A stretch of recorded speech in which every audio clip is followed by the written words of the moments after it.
आज मैं UGC net के सिलेबस में लगी हुई कहानी कानों में कंगना, जिनका लेखक है राजा राधिका रमन सिंह, पर बात करूंगा।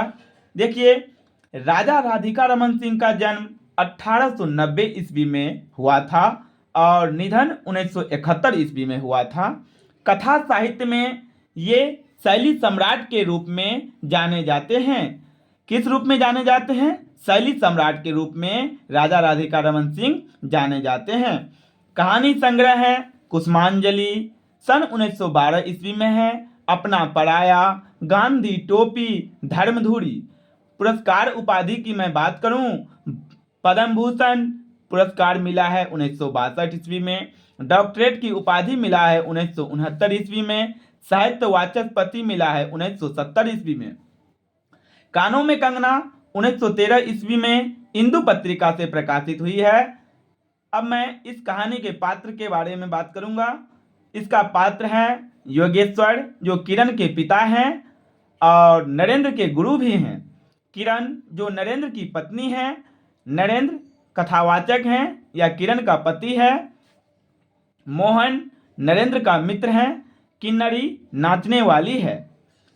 इसका मुख्य बिंदु है, यह कहानी इंदु पत्रिका में 1913 ईस्वी में प्रकाशित हुई थी। कब हुई थी? यह कहानी इंदु पत्रिका में 1913 ईस्वी में प्रकाशित हुई थी। मय शैली में यह कहानी लिखी गई है। किस शैली में लिखी गई है? यह कहानी मय शैली में लिखी गई है। प्रेम और प्रकृति के समन्वित रूप का चित्रण किया गया है। स्त्री की सामाजिक स्थिति का वर्णन किया गया है। किस किस का? स्त्री की सामाजिक स्थिति का वर्णन किया गया है। सामंती समाज में पुरुषों की निर्बद्ध प्रकृति का चित्रण किया गया है।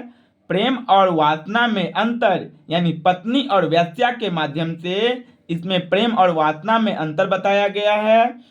आचार्य रामचंद्र शुक्ल जी इनके विषय में कहते हैं। अब देखिए, आचार्य रामचंद्र शुक्ल इसके विषय में क्या कहते हैं। ये अत्यंत भावुक और भाषा की शक्तियों पर अद्भुत अधिकार रखने वाले लेखक हैं। आचार्य रामचंद्र शुक्ल जी कहते हैं इन लेखक को कि ये लेखक जो हैं अत्यंत भावुक और भाषा की शक्तियों पर अद्भुत अधिकार रखने वाले लेखक हैं। कहानी के विषय में भी आचार्य रामचंद्र शुक्ल जी कहते हैं एक अत्यंत भावुकतापूर्ण कहानी है। यह कहानी जो है अत्यंत भावुकतापूर्ण कहानी है। कहानी में मनुष्य के विवेक को जागृत करने वाले स्थलों का सूक्ष्म वर्णन करती है। क्या करती है?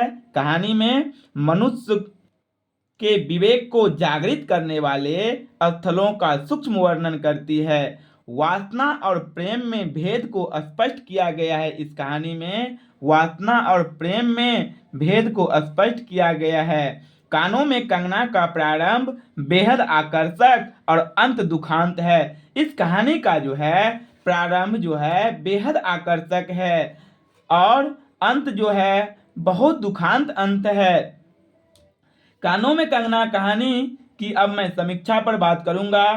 कहा जा रहा है, किरण तुम्हारे कानों में क्या है? उसके कानों से चंचल लट को हटाकर कहा, कंगना है। अरे, कानों में कंगना? सचमुच 2 कंगन कानों में घेर कर बैठे थे। हाँ, तब कहाँ पहनूं? किरण अभी भोरी थी। क्या थी किरण? अभी भोरी थी। दुनिया में जिसे भोरी कहते हैं वैसी भोरी नहीं। उसे वन के फूलों जैसा भोलापन समझो। कैसा? वन के फूलों जैसा भोलापन समझो। नवीन चमन के फूलों की भंगी नहीं, विविध खाद या रस से जिसकी जीविका है। कानों में कंगना कहानी स्त्री की स्थिति स्वतः जाहिर करती है। क्या करती है? कानों में कंगना जो कहानी है ये स्त्री की स्थिति जो है स्वतः जाहिर करती है। यह कहानी पुरुषों के आकर्षण में खोए रहने की कमजोरी का चित्रण है। इस कहानी में जो है पुरुष के आकर्षण को खोए रहने की कमजोरी का चित्रण किया गया है। केंद्रीय पात्र हैं इनका किरण। इसका केंद्रीय पात्र कौन है? किरण इसका केंद्रीय पात्र है। कहानी की शुरुआत होती है जिसमें नरेंद्र किरण से पूछता है कि किरण तुम्हारे कानों में क्या है? किरण बताती है कंगना है। किरण एक भोली भाली सी कन्या थी। किरण पर नरेंद्र मोहित हो गया था। क्या हो गया था? किरण पर नरेंद्र मोहित हो गया था। ऋषिकेश के पास के एक सुंदर वन में कुटी बनाकर योगेश्वर रहते थे। कहाँ रहते थे? ऋषिकेश के सुंदर वन में कुटी बनाकर योगेश्वर रहते थे। लेखक या नरेंद्र योगेश्वर के यहाँ अपने पिता की आज्ञा अनुसार अपने सारे धर्म ग्रंथ को पढ़ने के लिए जाते थे। कहाँ क्या करने के लिए जाते थे? अपने सारे धर्म ग्रंथ को पढ़ने के लिए जाते थे। एक दिन वह किरण को बिठा कुछ पढ़ा रहे थे और नरेंद्र को देखते ही सहसा उठ खड़े हुए। क्या हुए? नरेंद्र को देखकर उठकर खड़े हो गए। लेखक के कंधे पर हाथ रखकर गदगद स्वर में बोले। किस स्वर में बोले? गदगद स्वर में बोले, नरेंद्र अब मैं चला, किरण तुम्हारे हवाले है। किसके हवाले है? अब नरेंद्र बोले, नरेंद्र अब मैं चला, किरण तुम्हारे हवाले है। यह कहकर उन्होंने किरण का हाथ नरेंद्र के हाथों में रख दिया। अश्रु भरे नैनों के साथ वे चले गए। अश्रु भरे नैनों के साथ क्या किए? वे चले गए किरण को सौंपकर। अब है ककड़ी जाल में जाकर कोई अस्थाई विवर नहीं फोड़ सकती। क्षण भर जल का समतल भले ही उलट पुलट हो, लेकिन इधर उधर से जल तरंग दौड़कर उस छिद्र का नामो निशान भी नहीं रहने देती। जगत भी यही चाल है। यदि स्वर्ग में देवेंद्र भी आकर इस लोक का चल चला में खड़े ही हो, फिर संसार देखते ही देखते उन्हें अपना बना लेगा। एक विवाहिता के परिधान में और श्रृंगार में किरण नरेंद्र को और भी मोहित किया करती थी। इसी तरह 2 वर्ष बीत गए। एक दिन नरेंद्र मोहन के घर गया। किसके घर गया? नरेंद्र मोहन के घर गया, जहां उसे एक किन्नरी मिली थी। जहां उसे क्या मिली? एक किन्नरी मिली। उसको देखते ही वह मंत्र मुग्ध हो गया, यानी उस किन्नरी के तरफ वो आकर्षित हो गया। क्या हो गया? आकर्षित हो गया। तभी से वह सब कुछ छोड़ उस किन्नरी के पीछे पागल सा हो गया। एक बात तो सत्य है कि लड़की के प्रेम में इतना ताकत होता है कि वह किसी भी लड़का को जिंदा लाश बना देता है। अब मैं ये जोक था, अब मैं आगे बात कर रहा हूँ। नरेंद्र विवाह पश्चात एक किन्नरी के ऊपर मोहित हो जाता है। इसी तरह 5 महीने बीत गए।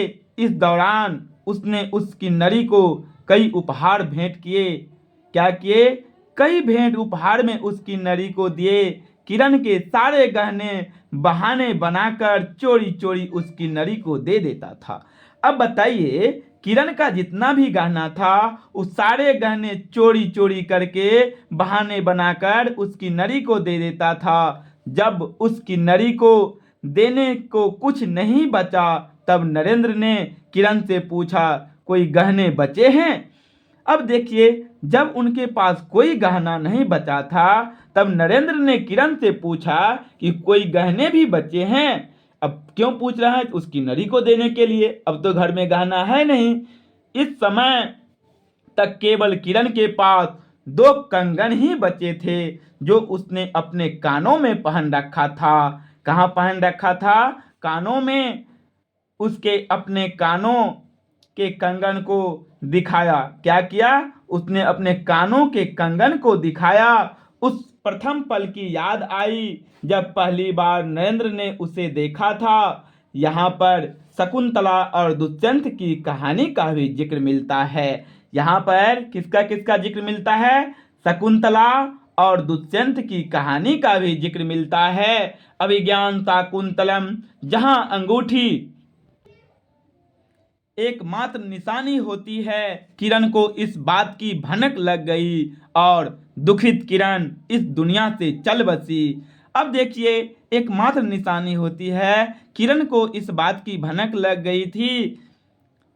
इसी से किरण बहुत दुखी हुई और दुखित किरण इस दुनिया से चल बसी। जो कि कहानी की शुरुआत में ही किरण से नरेंद्र पूछता है, तुम्हारे कानों में कंगन तुमने कानों में कंगन क्यों पहना है? अब बताइए, शुरुआत में ही पूछा था तुमने कानों में कंगन क्यों पहना है। किरण के मृत्यु उपरांत नरेंद्र को आत्मग्लानि होती है, पछतावा होता है और उसके पास पछताने के सिवा कुछ नहीं बचता है। पछताने के सिवा कुछ नहीं बचता है।